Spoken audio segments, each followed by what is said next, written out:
Welcome to Partnerships for Profit, the podcast where we bring you inside the world of joint ventures, strategic partnerships, and powerful collaborations. Whether you're looking to expand your network, find new referral partners, or scale your business, you're in the right place. Let's get started. Jeanne went from being a solo parent in debt at 54 to building a $1 million business in 17 months without ads, I must add. And now she helps entrepreneurs maximize profits and create lasting impact. We'll dive into how she scaled to multi-millions, the mindset shifts that changed her life, and the strategies she teaches to help almost 600 businesses thrive online. Thank you so much for joining us, Jeanne. How are you doing? I'm doing great. Nice to meet you, Anna. Nice to meet you as well. All right. So take about 2 minutes to kind of, give us an idea as to who you are, where you're coming from. I know our viewers would really like to hear that. Sure. So I'm a solo parent of 2 daughters who are teenagers now. And I've done a lot of things in my life, and I've gotten to coaching. I've been a coach and business strategist for 13 years.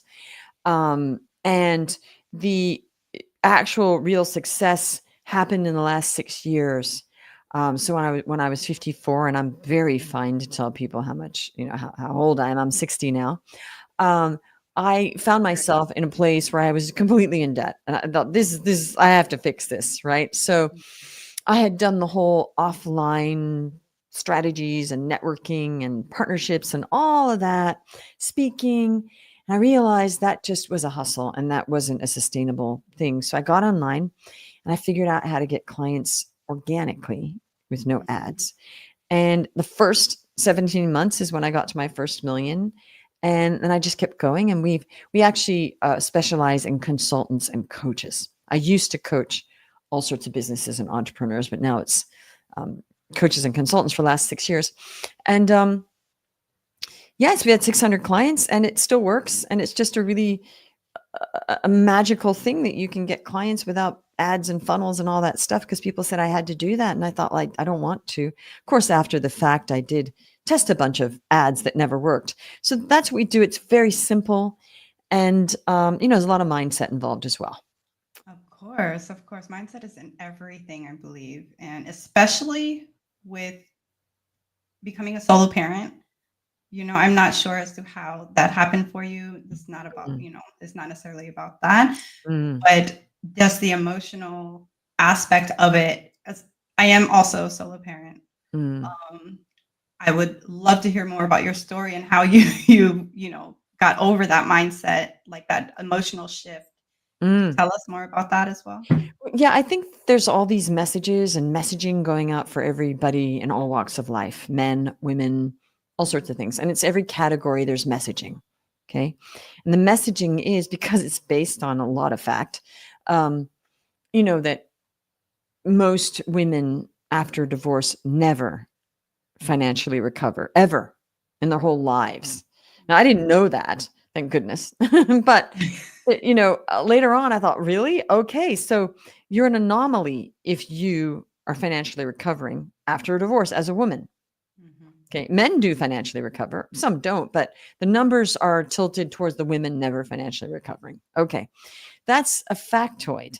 I figured that out later, and I thought, oh, that's good. I didn't know that. But I think what it is you just got to say, I'm not in the category of a solo parent. And I say solo parent because I don't like the term single mom. There's all these other connotations, right? Yeah. So actually, the fact is, I'm a solo, and actually in France, they say solo maman. It's like they say ses parents solo. Okay. And I thought, wow, I started using this term solo parent, and the French, actually, that's what they say, because they don't want to say single mom. Okay. Yeah. So, okay. I wasn't the first. I probably didn't think of it. But anyway, we have to not say, I'm a single mom. And all the connotations is, I'm a human being, and I want to succeed. And I'm going to. That's all. Absolutely.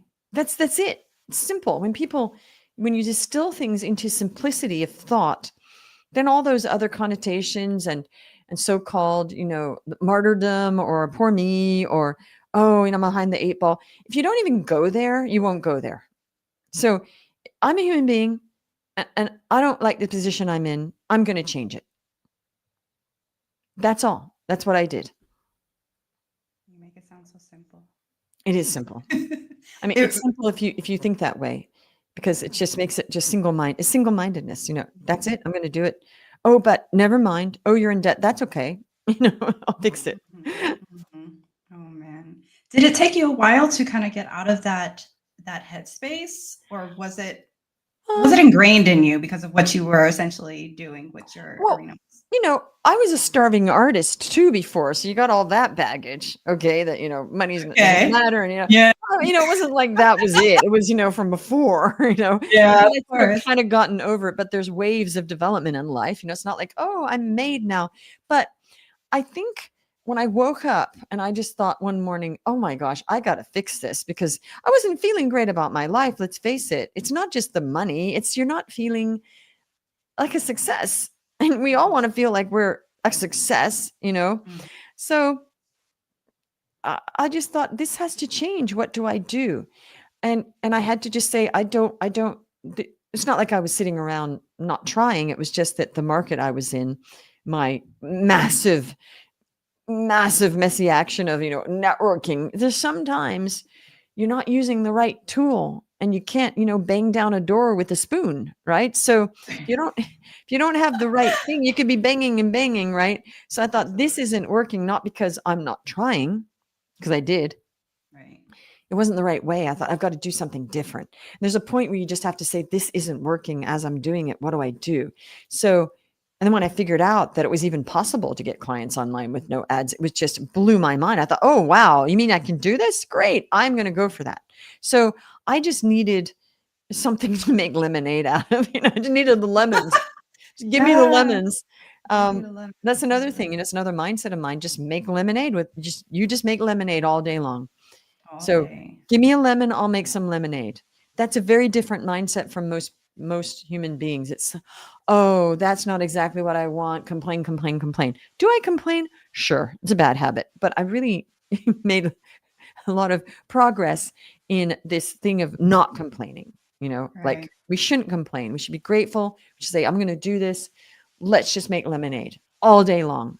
And if you're All always making day. lemonade, I love lemons, by the way, and I love lemon desserts. If you're always thinking, how do I make lemonade, rather than how can I complain and say this isn't perfect, Mhm. that's the shift. Nothing will be perfect ever. That's a fact. And it would behoove everyone to just accept that. Yeah. To just say, hey, you know what? It might not work out, but it's not going to stop me from making that lemonade. Is anything in your life perfect? Absolutely not. No. But why are then we depressed when something's not perfect? Like, don't I think we read the memo earlier on in life. Like we got the memo. We're forgetting the memo, right? But we have Right. these unrealistic expectations of everything just being perfect because we're human beings and we forget, right? But when you say, okay, I know it's not going to be perfect, but just throw me the lemons. I'm going to make some lemonade and then we're going to be good. Still not going to be perfect, but it's going to be good. And perfection maybe is not what we're supposed to have in life. Maybe there's no happiness in perfection, or if that existed, because it'd be boring, maybe. I would imagine, like, just to have everything perfect all the time. I mean, there's not to say that drama, you know what I mean? It is something that is, but to be honest, there's so many people that are drawn to it, and it's just because it's got that excitement factor. What drama you mean? Yeah, just I guess in general, like, and just that Yeah. mindset. You know what? Essentially. That's one of my whole goals in life. Mhm. You have a zero drama life. Love it. Because when you have I seek peace, not Is happiness. it going to be zero drama? No, but we can say I want a zero drama life, and there'll be less drama. Again, Yeah. it's not going to be perfect, but when you have a mindset, I want to cut out all drama. All. There'll still be some, because, I have 2 teenage daughters. It's going to be some drama. Mhm. But if I'm saying I want no drama, what are we looking at then? Zero drama in our interactions, zero drama with your team. There's drama, they're gone. And actually, that's what I do. Somebody's dramatic, weird, my team, this is too dramatic for me. I'm going to find somebody else that just does the work.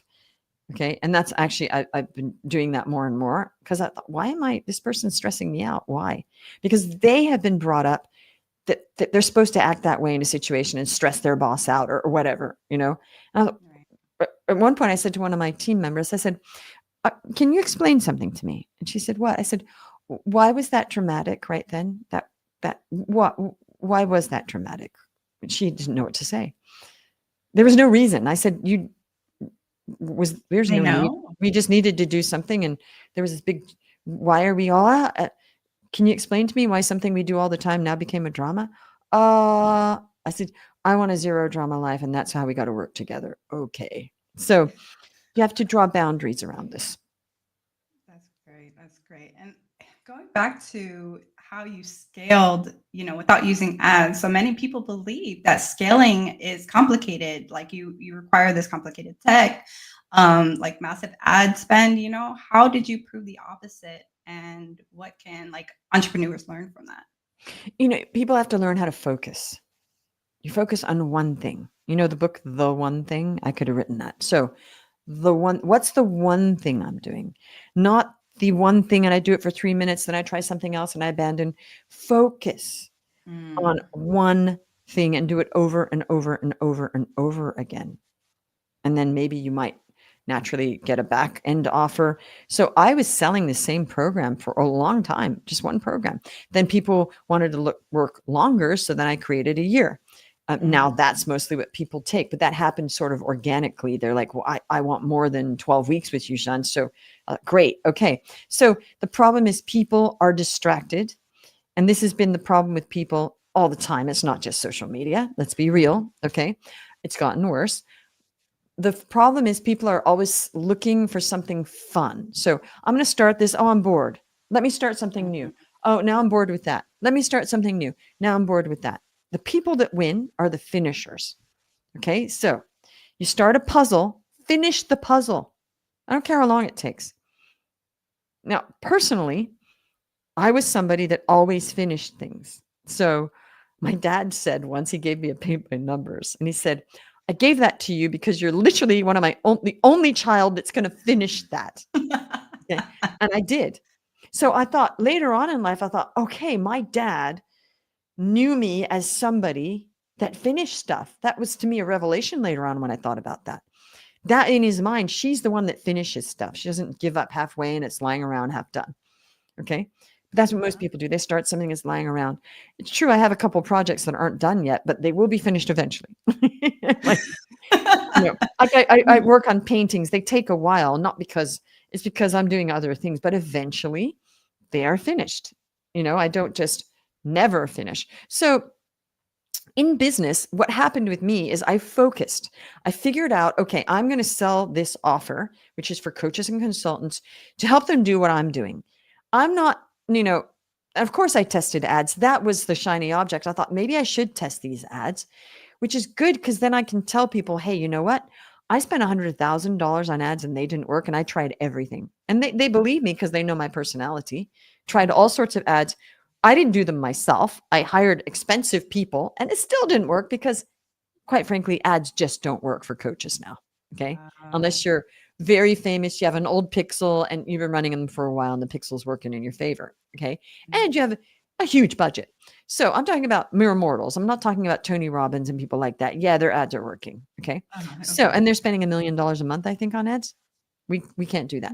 So when you focus and you say, I am going to do this and I'm going to get help. And I'm not going to then start one thing and get bored. And that's like kids. Start another. Stop it. Focus on the one thing and see it through. And if you keep working on the one thing, I mean, some things won't work, but at least give it a go. Okay. Try. Yeah. But people are giving up and they go, oh, it's not working. You didn't actually try hard enough. Yeah. You gave up because it got unfun. Hashtag unfun. Nobody wants to be hashtag unfun, right? No, We want it to be fun all the time. Well, business is not all fun. You know what's fun though? Is when your business succeeds. That's a ton of fun. Absolutely. That's the best fun out there. Absolutely. But it's not fun right away because we have to develop more emotional intelligence. That, that test from that initial book that came out in the 80s or 90s by, emotional intelligence. And they did the test with the kids that, I'll give you, 3 jelly beans now, or if you wait an hour, you get 13. Well, the emotionally intelligent people can wait Yes. okay? And not have immediate gratification all the time. But everybody wants immediate gratification all the time. Some things need to be built. But hey, some of my clients, it really isn't that long to wait. It's not like we're saying wait a year before you get clients, because I'm actually a pretty impatient person. However, it's not like immediately one day and I'm going to give up, right? I do like rapid results. However, you got to do it long enough to see if it's going to work or not and test it. Of course. Do you notice, is there like a specific time frame that you've noticed, like a trend where people just they start but then they stop? Yes. Yes. It is known in coaching Uh-huh. that usually around the 5th or 6th week, they're all gung ho. And usually on the 5th or 6th week, they're getting back to their normal mindset of, oh, I don't want to do this. Is this going to work? And it's known in coaching to get over the 5 or 6 week hump with people when you're doing one-on-one coaching. What is discouraging them? Like, is there something? No, it's just human nature. It's just like the month, and after a month, it's like, oh, then they're back to, oh, gee, this is harder than I thought. It lost its Get shine. they get very excited about stuff, but the Yeah. excitement, like, oh, this is actually work. But if they, yeah, and then here goes the mindset shift again. Mm. And they're if they want it, they're gonna fight for it. I find that most people are more apt to do things if they're working for themselves. However, it doesn't seem like it's necessarily the truth when it comes to It's not the truth. A lot of people have this fantasy they're going to be sitting at home and it's going to be great, and all these clients are going to fall on their head, and then they're like, wow, why aren't the clients coming to me? Because you actually have to market and be a marketer and lead generation and sales and work for it. Oh, this is just too hard. Well, then go get a job. I mean, no offense, it sounds mean, but you're either going to learn the rules of the game and you're going to play it, or you're not going to care about the rules and you're not going to know how to play and you're not going to win, because you can't win chess if you don't know the rules. Absolutely. You can't be good at chess unless you know the rules. You can't be good at anything, any game, unless you know the rules. Because it's like, oh, really? I'm supposed to kick it in there? Oh, I didn't know that. Well, yeah, you're playing soccer and you got to get the ball in that net, So the first thing is you have to learn the rules of what you're doing. And that's across the board for everything in life. Dating, you got to know the rules of dating. You can't date, right? Yeah. You got to know the rules of friendship, or you can't have good friends. Like you don't tell your friend I'm turning up and then you don't. That's not the rule. The rule is you make a date with a friend and you turn up on time. Or if you're going to be late, you text them and say, hey, I'm going to be late. Those are the rules, right? If you don't know those rules, you can't have good friendships or relationships. And if you don't know the rules of business, you cannot be successful at business. The rules of business are you got to market and you got to do the work. And you don't just sit around hoping that people are going to fall on your head as clients. That's not the rules. No, it's not magic. I mean, and oftentimes entrepreneurs are working way harder than they ever did when they were working for, as a company, but that's how it should be, right? I mean, maybe not. Some people work terribly hard in their jobs and they hate their jobs. And I think some of them, if they were entrepreneurs, it would be like a vacation compared to that. There you go. It's all relative. It is very much all relative. So you've helped nearly 600 businesses thrive online. And I know that we've talked about mistakes, but what would you say would be the most surprising mistake that most entrepreneurs make again and again? I think the mistake of just assuming so much and not getting help, the mistake of, I'm going to do this myself because I think that's how it's going to work, and with no training. And the mistake of not saying, I'm missing and I'm going to pay whatever it takes to get that key, because that key is going to open the door and I'm going to be a success. That's the mistake. I immediately got help in my business, immediately, because I understood that. I thought, I have no time to waffle around. No, I need to get somebody that knows more than me, pay them and I will pay a lot of money for the missing link in all. I'll pay a lot of money for like the missing link in tax strategy, for instance, because if I don't know, I'm losing money. And if I don't have the missing link of like the next marketing thing, I will pay for that, because something you can't get back is time. That's real. Why would I mess around when I somebody and say, what's the answer? Just give it to me. That's the mistake, is they're being cheap on themselves. And they're also not honoring their actual life, which is time. Your life is made of time. That's more powerful than current any kind of currency. I'm sorry. Mm. My time is everything to me. Something that's really hard, especially as like a solo parent. Like how did you find that time? Because I assume you said that you were on your own for what period of time was it? Oh, I've been on my own for 14 years now. Mm. So again, another mindset set shift when it pertains to like just trying to get started and being in debt and still having that, what is the word that I'm looking for? That bravery, that sense of, power that, hey, if I don't know, I'm going to ask somebody else and relinquishing control. And I think that that is very difficult for most people to relinquish that control because you feel like you're just going to be, you would essentially do it better. Well, actually, the 6 years ago, I'd already been in business 8 years. So let's go back 13 years. That's when I got the help. When I had just no money. I wasn't deep in debt then, but I had no money. I had to put it on credit. But I just thought, wow, I got to make this happen quickly. I'm just going to hire a coach immediately why would I waste time trying to figure stuff out I don't know? It's like saying you want to be a surgeon, but you're just going to figure out yourself and not go to med school. Like, why would you do that? No, that's not smart at all. It's not all within us. I say this a lot. Oh, it's all within you. No, it's not all within us. If it were within us, we need teachers. We wouldn't need to go to university. Why do you think if it were all within us, then I'd say, hey, Anna, I need open heart surgery. Want to do it? It's all within you. You're just going to come on, man.